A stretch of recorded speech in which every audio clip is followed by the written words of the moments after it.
Very excited about this one. One of the biggest recording artists of the 1960s, part of the so-called British invasion of the USA.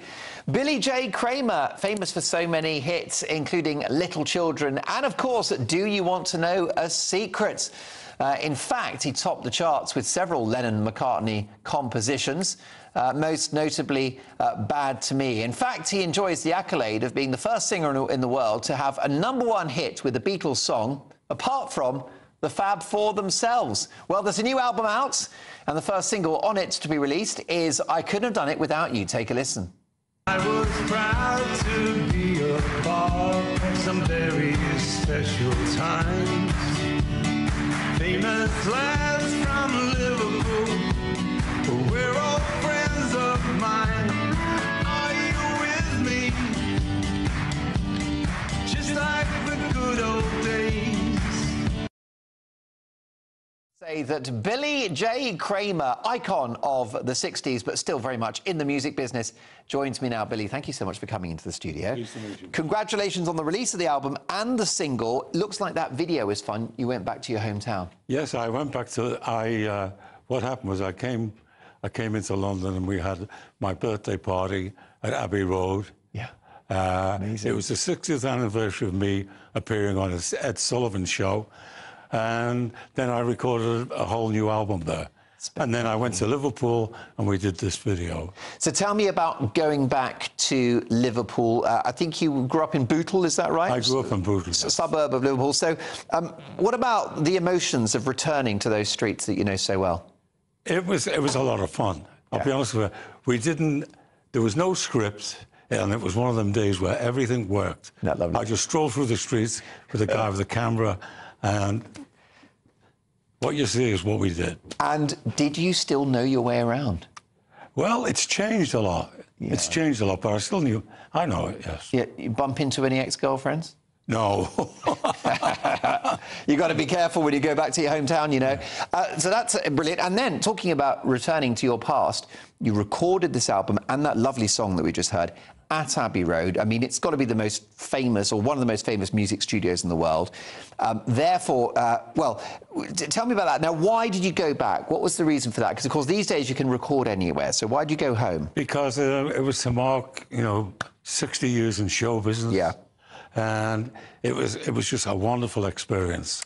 And that place hasn't changed much, has it? Because I watched a documentary about it recently, and they've kept its atmosphere, haven't they? It's very, very like it was. It was amazing to go into that room where John Lennon, all them years ago, sat at the piano and played Bad to Me. It's amazing. He played Bad to Me. I'll never forget the day. And he said, I want to play a song and give me your honest opinion. And he played I Want to Hold Your Hand. And I said, can I have that one? He said, no, we're doing that one ourselves.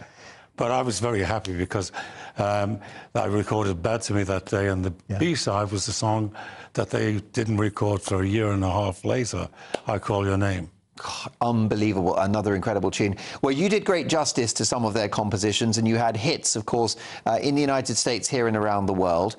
Ed Sullivan, that was the biggest show on TV, the equivalent of the David Letterman show or the Johnny Carson show. It was the show to be on, millions of viewers, and it changed your life. Yes, it is. I mean, to walk on, it's a bit scary to walk on and know that there's 70-odd million people looking at Imagine.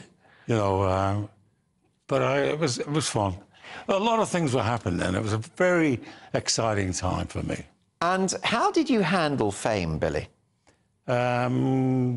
Not very well in the beginning, quite frankly, How so? I was a very shy person. I was a very quiet kid, very shy. And suddenly, I recorded Do You Want to Know a Secret?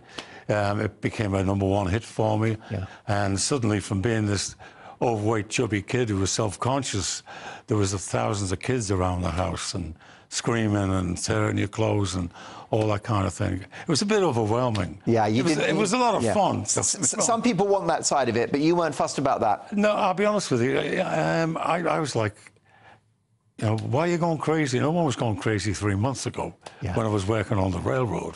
You know? Well, of course, you were able to give up the day job and become a full-time musician. Yes. Thanks to Brian Epstein, the manager of the Beatles. Well, Brian, what happened was there was a Merseybeat popularity poll in a newspaper called Merseybeat. Yeah. And it was for the top 20. There was about 400 bands in Liverpool then. And I came joint second.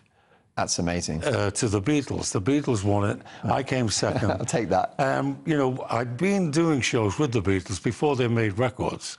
I was opening for them. Yeah. So Brian had seen me then, and then we had a presentation night for, you know, at a place called the Majestic Ballroom in Birkenhead. And I got up and sang some songs, and shortly afterwards, Brian approached me and said he'd like to manage me. That's incredible, and the rest is history. You were and are a special talent. Could you see that the Beatles were special before they made it? I first saw the Beatles when they appeared at Litherland Town Hall, and I knew there was something magic about them, and they were going to take the world apart. And how did you get on with John? Because I know John helped you and sort of advised you on various things. Well, you know, John was great because just before I released Do You Want to Know a Secret, Yeah. I had a stage name of just Billy Kramer. And I went to Brian Epstein's office one day, and Brian said, John has a suggestion. I said, what is it?